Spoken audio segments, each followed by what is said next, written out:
clopidogrel. Jadi kalau kita dapat pasien sindrom tertentu, kita berikan clopidogrel, loading dose-nya 300 mg ya. Biasa kita kasih clopidogrel 4 tablet yang kemudian diikuti dengan 75 mg per hari. Dan obat kedua yang bersama dengan ini adalah aspirin atau ASA 160 mg kita berikan yang non entry coated ya, yang dikunyah, diikuti dengan setidaknya 80 mg per hari. Dan ini sudah menjadi praktek sehari-hari yang sudah kita kenal sejak beberapa tahun terakhir. Saya yakin bukan hanya kardiolog yang paham ini, tapi sejauh sekalian sampai ke daerah-daerah sudah tahu ini. Dan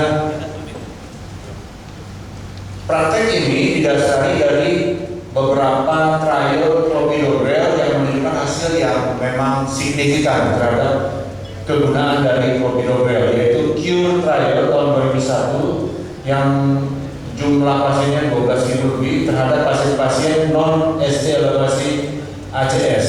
Kemudian pada tahun yang sama juga PCI CURE pada pasien-pasien non STEMI yang menjalani PCI. Kemudian penelitian lebih baru, Current OASIS 7 tahun 2010 juga pasien-pasien ACS lebih dari 25.000 orang. Saya tidak bacakan videonya, tapi intinya adalah bahwa penggunaan clopidogrel baik sebagai loading dose maupun kemudian dilanjutkan dengan maintenance-nya betul-betul sangat bermanfaat untuk menurunkan kardiovaskular event di kemudian hari pada pasien-pasien ACS. Nah, tetapi sejak lama kita sudah tahu juga ada beberapa keterbatasan clopidogrel, ya. Walaupun kita terus pakai ini, tapi kita tahu ada keterbatasannya. Yang pertama bahwa inhibisi platelnya hanya sekitar 50%, ya. Yang kedua, respon di populasi itu sangat besar variabilitasnya, antara 4 sampai 30%. Yang ketiga, efek antiplatelet dari clopidogrel ini agak lambat. Kira-kira 6 jam kemudian baru tercapai efeknya, sehingga kita memerlukan loading dose yang besar 300 sampai 600 mg. Jadi kalau 600 mg pasiennya harus minum 8 tablet sekaligus. Bayangkan kalau pasien lagi sakit luar biasa, tiba-tiba kita suruh minum 8 tablet sekaligus, itu memang agak merepotkan buat pasien. Nah, ini gambar dari kurva mapping responsiveness dari clopidogrel yang nampak dari sebarannya yang berantakan ini menunjukkan bahwa respon clopidogrel di dalam individu itu variasinya sangat beragam. Harusnya kalau responnya bagus itu satu garis lurus saja begitu. Tapi di scatter ya titiknya banyak sekali. Nah, apa yang menyebabkan respon terhadap clopidogrel ini tidak sebaik yang kita harapkan? Ternyata clopidogrel adalah golongan yang kita kenal sebagai prodrug, yaitu dia bukan metabolit aktif, tetapi dia masuk ke dalam tubuh, dia harus melewati dulu absorpsi di usus, lalu melewati 2 kali metabolisme di liver dengan melewati metabolisme dari CYP enzyme ya. Sebagai enzim sitokrom P450 dan baru menjadi aktif metabolik, baru dia bekerja di reseptor yang kita kenal sekarang sebagai reseptor P2Y12 reseptor. Nah, ternyata ada beberapa golongan obat yang sama dengan clopidogrel yang bekerja di reseptor P2Y12 ini, yaitu prasugrel, cangrelor, ticagrelor, dan beberapa obat yang lain seperti cangrelor dan ticagrelor ini tidak harus melewati metabolisme yang panjang seperti ini karena mereka adalah obat aktif. Tetapi cangrelor adalah obat suntik, ticagrelor obat oral. Sementara ada satu lagi yang merupakan prodrug adalah prasugrel, tapi prasugrel hanya 1 kali lewat metabolisme di absorpsi di liver, metabolisme di livernya hanya 1 kali langsung menjadi metabolit aktif. Nah, karena program itu kita sekarang mencari apakah ada obat lain yang bisa lebih cepat kerjanya daripada clopidogrel. Dan tentu kalau kita melihat dari mekanisme kerja obatnya, kita berharap obat-obat yang berikutnya akan bekerja lebih cepat lebih baik daripada clopidogrel. Obat yang pertama yang berkaitan dengan clopidogrel adalah prasugrel, dan ini sudah ada penelitiannya, Triton Clinical Trial tahun 2007 di publish, dan hasilnya memang ternyata prasugrel menurun angka kematian, angka infaknya pada prasugrel di bawah 10%, pada clopidogrel di atas 12%, sehingga signifikan berbeda bermakna prasugrel lebih unggul daripada clopidogrel. Tetapi ternyata angka perdarahannya sangat jauh lebih besar pada prasugrel. Prasugrel perdarahan yang related kepada tindakan adalah 13%, clopidogrel 3,2%. Dan ini 13% ini angka yang sangat-sangat tidak bisa kita toleransi. 1 dari 10 pasien yang dioperasi menunjukkan perdarahan yang sangat berat. Dan ini yang menyebabkan sampai hari ini mungkin kemungkinan tidak begitu tertarik untuk memasarkan prasugrel sampai hari ini, walaupun sudah dari tahun 2007 belum ada obat yang masuk ke Indonesia. Nah, obat yang berikutnya yang kemudian diteliti adalah ticagrelor. Kalau kita lihat tadi, ticagrelor adalah direct acting, jadi dia bukan produk, sehingga tidak membutuhkan aktivasi metabolik apapun, sehingga dia onsetnya lebih cepat terhadap penghambatan reseptor P2Y12 dibandingkan dengan clopidogrel. Ada karakteristik yang kedua yang juga menarik adalah bahwa dia berikatan dengan reseptor ini secara reversible. Apa maksudnya reversible? Karena dia reversible, maka dia offsetnya juga lebih cepat dibandingkan clopidogrel. Jadi onsetnya cepat, offsetnya juga cepat, dan recovery dari fungsi platelet bisa tercapai dalam waktu 48 jam. Sementara kita tahu kalau clopidogrel, kalau kita sudah pakai mau operasi pasiennya, kita mesti tunggu 5-7 hari karena plateletnya belum recovery. Nah, ini gambarnya ticagrelor, ini clopidogrel setelah masuk dari intestinal, maka clopidogrel harus melewati 2 kali metabolisme di liver dengan sederetan enzim sitokrom yang banyak, yang itu menyebabkan responsiveness terhadap clopidogrel menjadi berkurang karena ada banyak obat, banyak mekanisme yang juga bekerjanya lewat sitokrom sini. Sementara itu ticagrelor dia membypass proses ini karena dia adalah metabolit yang aktif, langsung bekerja, langsung berikatan dengan reseptor P2Y12 di platelet. Yang kedua, tadi masalah berikatan dengan reseptor. Ini reseptor P2Y12, kalau dia berikatan dengan ADP, memang ini adalah reseptor ADP, jadi berikatan di sini, maka dia akan merubah seluruh struktur daripada si reseptor ini dan kemudian merubah seluruh fungsi dari platelet. Sehingga kalau platelet sudah diaktifkan, dia akan berubah fungsinya. Itu sebabnya kalau dia sudah berikatan dengan clopidogrel di sini, maka plateletnya akan berubah fungsinya sehingga dia tidak bisa diaktifkan kembali. Nah, berbeda dengan ticagrelor, ticagrelor itu ternyata berikatannya ini diperbesar gambarnya. Ini tidak berikatan di sini. Kalau ini berikatannya di sini, dia tidak nempel di sini, tapi dia nempelnya di sini. Ini gambar ilustrasi saja, tapi ini memberikan penjelasan kepada kita bahwa karena dia nempel di sini, maka ketika dia diperlukan untuk diaktifkan kembali, ADP masih punya tempat untuk menempel di tempatnya yang memang adalah tempat semula dia. Dan waktu ADP datang, obat ini dilepas, dia lepas dari katanya platelet dengan segera bisa berfungsi kembali. Itu yang menyebabkan dia offsetnya juga lebih cepat. Nah, inilah yang merupakan salah satu yang diunggulkan dari obat ini adalah bahwa dia onsetnya cepat, offsetnya juga cepat. Dan kemudian dibuat satu penelitian khusus, judulnya onset offset trial.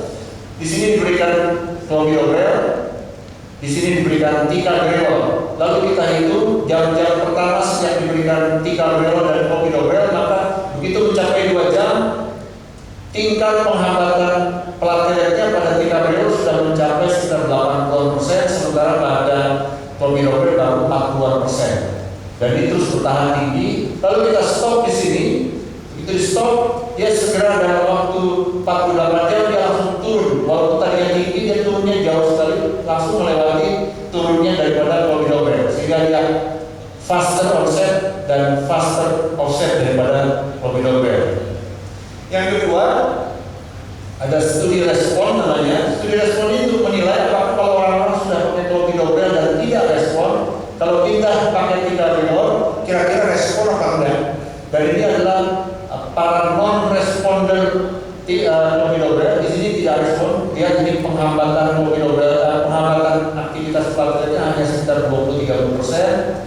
Tidak respon sama sekali dengan pemberian clopidogrel, lalu di stop, pindah pakai ticagrelor, langsung tingkat penghambatan aktivitas plateletnya meningkat sampai sekitar 70-80%. Yang sebaliknya terjadi, yang orang yang pakai ticagrelor dan tinggi responnya, dia dipindah minum clopidogrel, tingkat responnya menurun. Nah, berdasarkan penelitian-penelitian ini, berdasarkan tadi aktivitas farmakodinamik farmakokinetik, kita dibuat satu penelitian yang besar yang berjudul penelitian Plato. Penelitian Plato ini adalah untuk membandingkan, untuk mengetes atau menguji satu hipotesis bahwa ticagrelor akan memberikan hasil yang lebih baik dibandingkan dengan standar terapi yang sudah kita kenal sekarang, yaitu dual antiplatelet clopidogrel plus aspirin, dan akan menunjukkan hasil kardiovaskuler yang lebih baik dengan efek bleeding yang baik. Plato dilakukan di 43 negara dengan 18 ribuan pasien. Ini adalah populasi dari Plato. Yang diambil adalah pasien-pasien dengan sindrom akut, baik itu STEMI maupun non-STEMI. Yang STEMI hanya pasien yang dilakukan primary PCI yang di-include dalam penelitian. Pasien yang tidak dilakukan reproduksi, pasien yang dilakukan fibrinolytik di-exclude dari penelitian ini. Sementara pasien yang non-STEMI, baik dia dilakukan PCI maupun dilakukan non-invasif, kedua-duanya direkrut dalam penelitian ini. Desain studinya adalah dibagi dua lengan, yang 9 ribuan pasien diberikan ticagrelor, yaitu dengan oligo 180 mg, dilanjutkan dengan 90 mg plus aspirin. Sementara yang sebagai populasi dasarnya adalah yang diberikan clopidogrel seperti standar terapi sekarang ini yang kita kerjakan, yaitu clopidogrel 300 mg ditambah dengan aspirin maintenance dose. Yang dinilai adalah efikasi dan safety. Seperti tadi Dr.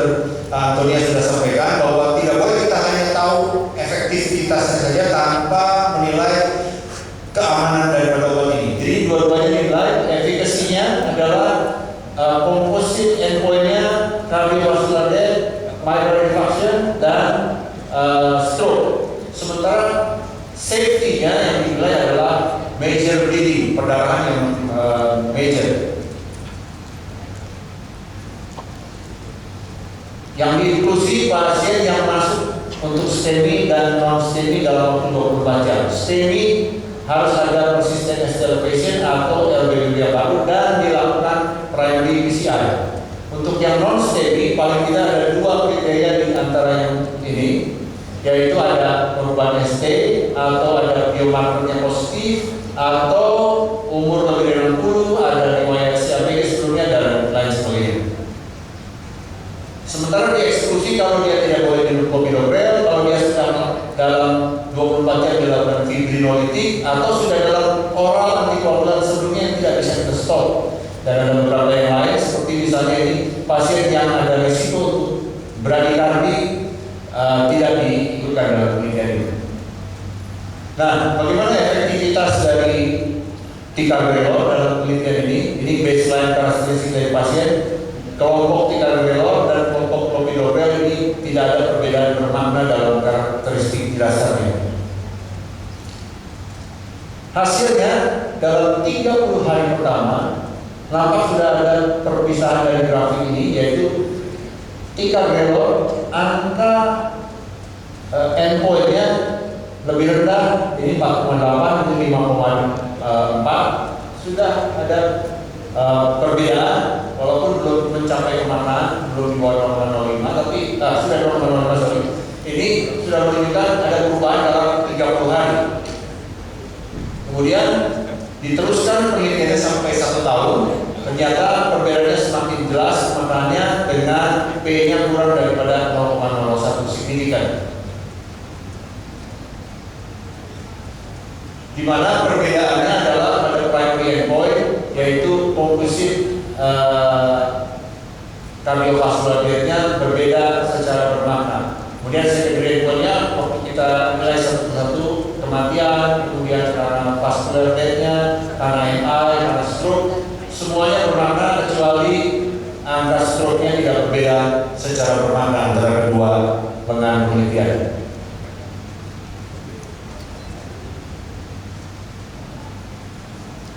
Ya, ini infark miokardnya berbeda secara bermakna.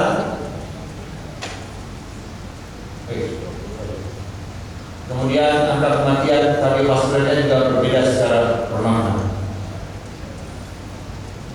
Baik pasien yang dilakukan